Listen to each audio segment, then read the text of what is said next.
नमस्कार दोस्तों, एक बार फिर से स्वागत है आप सभी का तोलियारिस के इस डिजिटल प्लेटफॉर्म पर। और जैसा कि रोजाना इस समय हम बात करते हैं रीट एसएसटी के कुछ इंपॉर्टेंट क्वेश्चंस के विषय में, तो आज फिर प्रस्तुत हूं आपके सामने कुछ और नए प्रश्नों के साथ, जिसमें हम देखेंगे रीट एसएसटी के संपूर्ण पाठ्यक्रम पर आधारित कुछ महत्वपूर्ण प्रश्न, ऐसे प्रश्न जो आपसे परीक्षा में पूछे जा सकते हैं या फिर पूछे गए हैं। दोस्तों, उन सभी प्रश्नों के विषय में हम यहाँ बात करने वाले हैं। दोस्तों, अगर अभी तक आपने वीडियो को लाइक नहीं किया है तो कर दीजिएगा और चैनल को सब्सक्राइब नहीं किया है तो कर लीजिएगा, क्योंकि इस तरह के क्वालिटी एजुकेशन वीडियो केवल आपको यहाँ और इसी चैनल पर रोजाना मिलते हैं। तो चलिएगा शुरू करते हैं आज के टेस्ट को और देखते हैं आज का हमारा पहला प्रश्न जो है वो कौन सा है।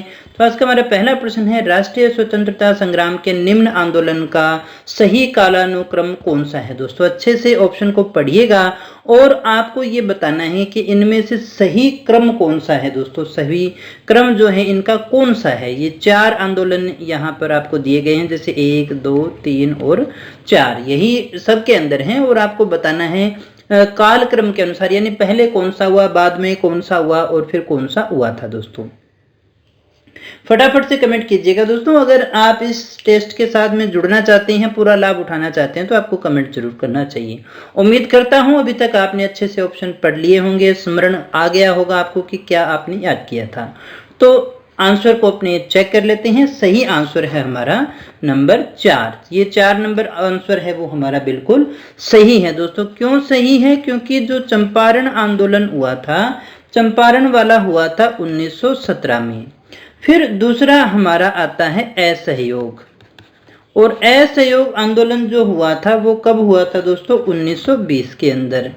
फिर हम बात करते हैं सविनय अवज्ञा की, नमक कानून वाला सविनय अवज्ञा आंदोलन जो है ये हुआ था हमारा 1930 के अंदर। और फिर हम बात करें भारत छोड़ो की, तो भारत छोड़ो आंदोलन जो हुआ था वो हुआ था 1942 के अंदर। तो देख लो यहाँ पर ये 1 नंबर है, 2 है, 3 है और ये चौथा है। तो ये क्रम हमारा बिल्कुल सही है। बात करते हैं दोस्तों अगले प्रश्न की, ईस्ट इंडिया कंपनी की स्थापना कब की गई थी। बहुत अच्छा और इम्पोर्टेंट क्वेश्चन भी है। ईस्ट इंडिया कंपनी की स्थापना कब की गई थी। दोस्तों, क्या है हमारा सही आंसर? फटाफट से कमेंट करके बताइएगा। इन 4 ऑप्शन में से कौन सा हमारा सही ऑप्शन है? 1600 में, 1604 में, 1610 में या फिर 1616 में।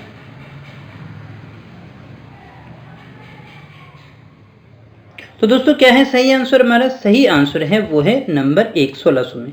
देखिएगा दोस्तों, ईस्ट इंडिया कंपनी जो है इंग्लैंड की एक ऐसी कंपनी थी जो धन कमाने के लिए भारत में आती है, और इसे महारानी एलिजाबेथ ने ईस्ट इंडिया कंपनी का जो अधिकार पत्र दिया था वो दिया था 31 दिसंबर 1600 के अंदर। इसलिए हमारा सही आंसर कौन सा हो जाएगा? पहला हो जाएगा। दोस्तों, बात करें अगले प्रश्न की, चंपारण के किसानों का नेतृत्व करने के लिए गांधी जी को किसने आमंत्रित किया था। राजेंद्र प्रसाद ने किया था, राजकुमार शुक्ल ने किया था, ब्रज किशोर प्रसाद सिंह ने किया था या फिर बिंदेश्वरी प्रसाद ने किया था। दोस्तों, क्या है हमारा सही आंसर? फटाफट से आपको कमेंट करके बताना है। तो दोस्तों, हमारा जो सही आंसर है वो है नंबर 2।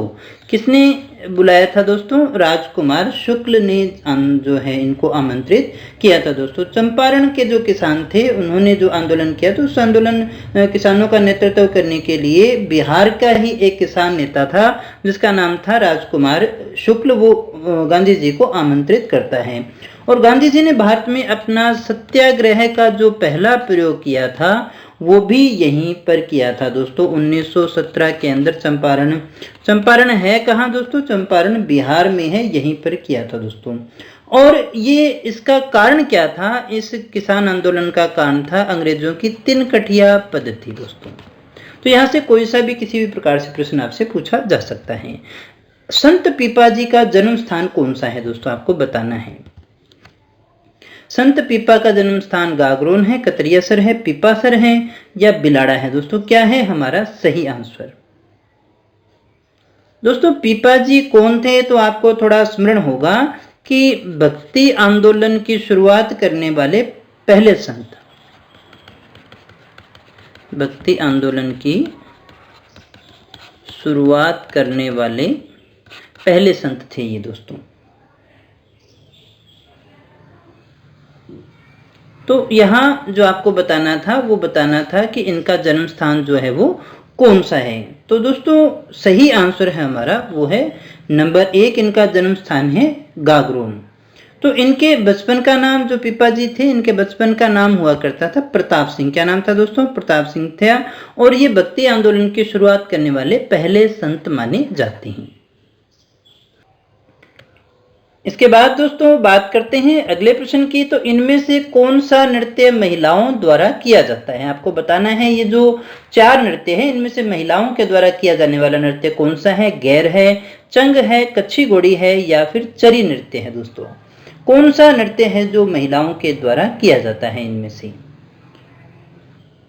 तो दोस्तों क्या है सही आंसर? चेक करिएगा। सही आंसर है हमारा नंबर 4, चरी नृत्य जो है वो इनके द्वारा किया जाता है। दोस्तों ये जो नृत्य है वो किशनगढ़ और अजमेर के जो क्षेत्र हैं उनमें गुर्जर महिलाओं के द्वारा मांगलिक अवसरों पर ये किया जाता है। दोस्तों चरी यानी कलश, चरी के अंदर काकड़े के बीज डाल लिए जाते हैं और साथ ही साथ उनमें तेल डाल लिया जाता है और फिर आग की लपटें निकलती रहती है। दोस्तों इसमें ढोल है, थाली है, बांकिया है, इन वाद्य यंत्रों का प्रयोग किया जाता है। तो हमारा सही आंसर कौन सा रह गया? ये रह गया।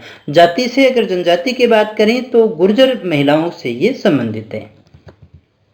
अन्नपूर्णा किस राज परिवार की आराध्य देवी मानी जाती है? दोस्तों अन्नपूर्णा जो देवी है वो कौन से राज परिवार से संबंधित है? क्या है हमारा सही आंसर? कछवाहा, सिसोदिया, राठौड़ या फिर चौहान।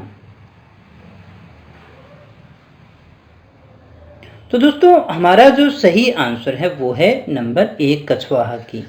तो दोस्तों आमेर और कछवाहा के जो राजवंश थे उनकी आराध्य देवी शिला देवी यानी कि अन्नपूर्णा, इनकी प्रतिमा जो है वो 16वीं शताब्दी के अंदर आमेर के राजा थे मानसिंह प्रथम जो है वो बंगाल से राजस्थान में लेकर के आए थे और ये आमेर के महलों में ही स्थित है। दोस्तों मंदिर में इनकी अष्टभुजा देवी है जिसे महिषासुर मर्दिनी के रूप में जाना जाता है। महिषासुर मर्दिनी। आगे बढ़ते हैं दोस्तों 7वें प्रश्न की तरफ। 30 मार्च 1949 को स्थापित वृद्ध राजस्थान के प्रथम प्रधानमंत्री कौन थे? क्या है दोस्तों इनमें से सही आंसर? लाल बहादुर शास्त्री हैं, गोकुल भाई भट्ट हैं, हीरालाल शास्त्री है या फिर मथुरा दास माथुर है। क्या है सही आंसर? फटाफट से कमेंट करके बताइएगा दोस्तों।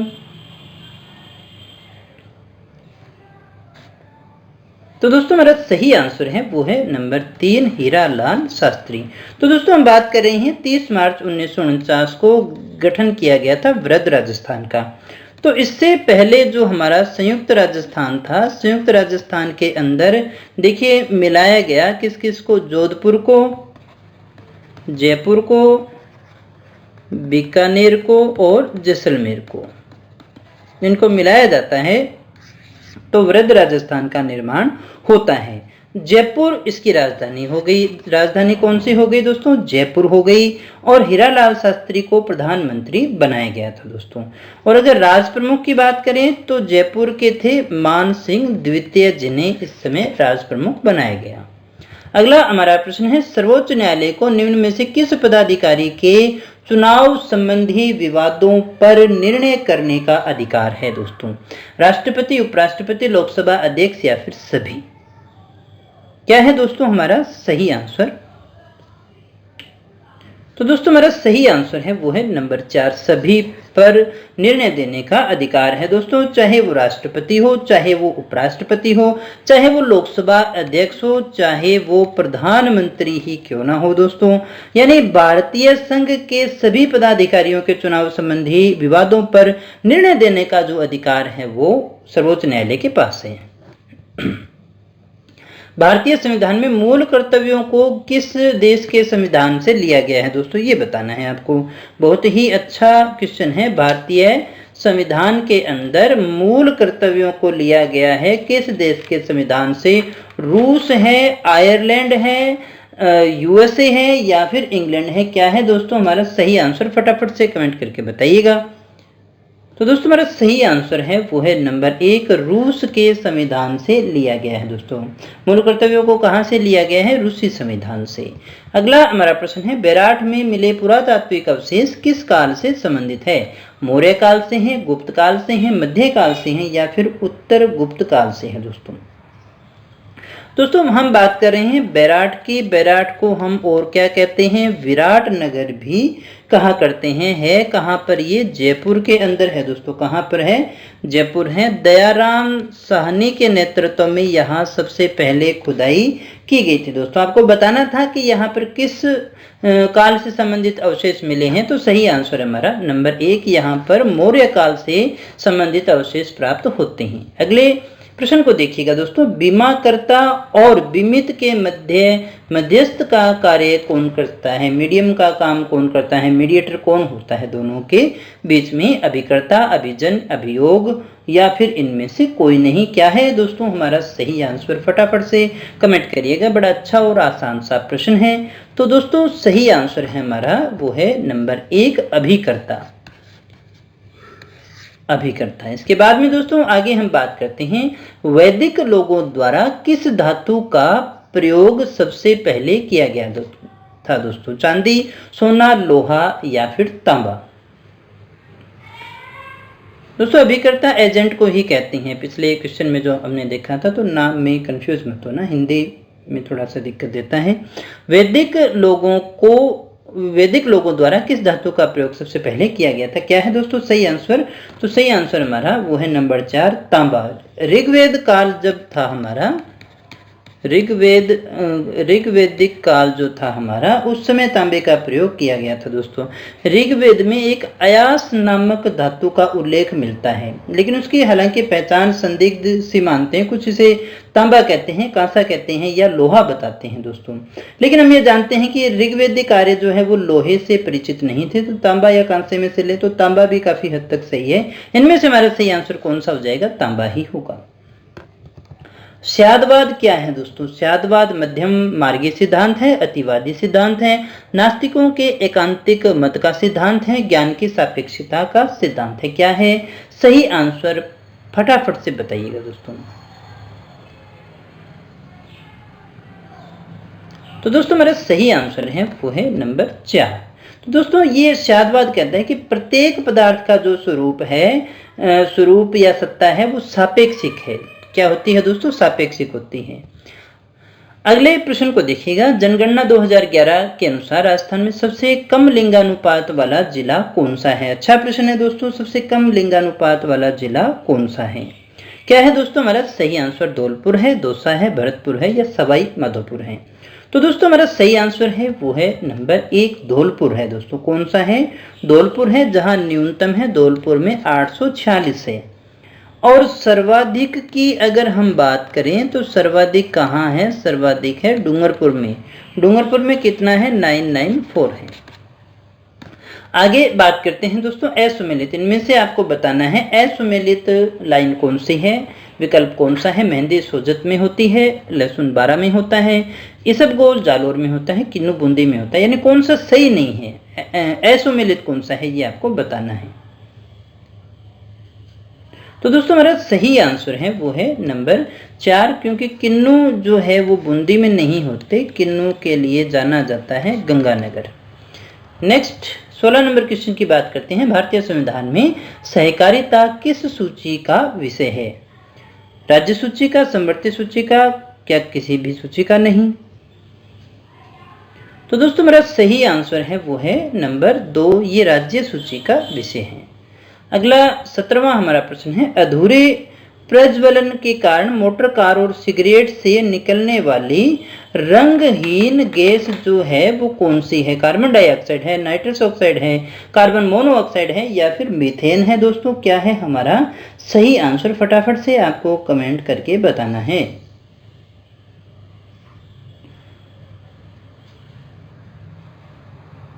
तो दोस्तों मेरा सही आंसर है वो है नंबर 3, कार्बन मोनोऑक्साइड। काफ़ी खतरनाक गैस होती है दोस्तों। ये हीमोग्लोबिन के साथ में क्रिया करती है और जैसा कि आप जानते होंगे कि हीमोग्लोबिन जो है वो ऑक्सीजन पहुंचाने का काम करता है ऊतकों तक। तो ये क्या करता है, उसमें बाधा उत्पन्न करता है, इसलिए मानव स्वास्थ्य के लिए ये काफ़ी ज़्यादा हानिकारक मानी जाती है। जनसंख्या की दृष्टि से सबसे छोटा संभाग इनमें से आपको बताना है दोस्तों। क्वेश्चन वापस ढंग से पढ़ लीजिएगा। सबसे छोटा संभाग बताना है जनसंख्या की दृष्टि से, जिला नहीं बताना है, संभाग बताना है दोस्तों। फटाफट से बताइएगा दोस्तों क्या है हमारा सही आंसर। तो दोस्तों हमारा सही आंसर है वो है नंबर 1। जनसंख्या की दृष्टि से सबसे छोटा संभाग है कोटा। और सबसे बड़े संभाग की बात करें तो वो कौन सा हो जाएगा, वो हो जाएगा जयपुर। तो जयपुर जो है वो जनसंख्या की दृष्टि से सबसे बड़ा संभाग है। अगर हम बात करें क्षेत्रफल की दृष्टि से सबसे बड़ा संभाग तो वो हो जाएगा जोधपुर। और क्षेत्रफल की दृष्टि से सबसे छोटे संभाग की बात करें तो वो हो जाएगा हमारा भरतपुर। आगे बात करते हैं दोस्तों। अगला हमारा प्रश्न है सागरमाला राष्ट्रीय परिप्रेक्ष्य परियोजना है कब शुरू की गई थी? 2014 में की गई थी, 16 में की गई थी, 17 में की गई थी या 18 में की गई थी दोस्तों? कब की गई थी ये आपको बताना है। सागरमाला परियोजना बंदरगाहों से संबंधित है। तो दोस्तों क्या है सही आंसर, फटाफट से कमेंट कीजिएगा। चलिए चेक करें। सही आंसर हमारा 2016 यानी 14 अप्रैल 2016 का समय था। तो बात करते हैं अगले प्रश्न की। अगला हमारा प्रश्न है पानीपत का पहला युद्ध कब हुआ था दोस्तों? ये आपको बताना है। पानीपत का पहला युद्ध कब हुआ था, कब किया गया था? ऑप्शन है हमारे पास में 1226, 1526, 1576 में कब किया गया था दोस्तों? फटाफट से कमेंट करके बताइएगा क्या होगा हमारा सही आंसर। उम्मीद करता हूं आप सभी का ये सही होगा। तो दोस्तों हमारा सही आंसर है नंबर 2 है 1526 में हुआ था। 1526 में हुआ था। सही तारीख की बात करें तो 21 अप्रैल 1526 जो है उस समय ये आक्रमण हुआ था, युद्ध हुआ था। किस किस के बीच में? तो इब्राहिम लोदी और बाबर के बीच में ये युद्ध हुआ था और इसमें बाबर की विजय होती है। तो दोस्तों ये थे हमारे आज के प्रश्न। उम्मीद करता हूँ आपने काफ़ी कुछ सीखा होगा। सच में सीखा है तो वीडियो को लाइक करके मुझे बता दीजिएगा और अगर आप इसमें कुछ सुधार चाहते हैं तो आप कमेंट कर सकते हैं। सभी कमेंट्स का आपको जवाब दिया जाता है दोस्तों। फ्री टेस्ट सीरीज और करंट अफेयर्स को ज्वाइन करने के लिए आप हमारी एंड्रॉयड एप्लीकेशन को डाउनलोड कर सकते हैं। मिलते हैं दोस्तों नेक्स्ट वीडियो में कुछ और नए प्रश्नों के साथ, कुछ और नई जानकारी के साथ। तब तक बने रहे हमारे साथ। Thank you very much.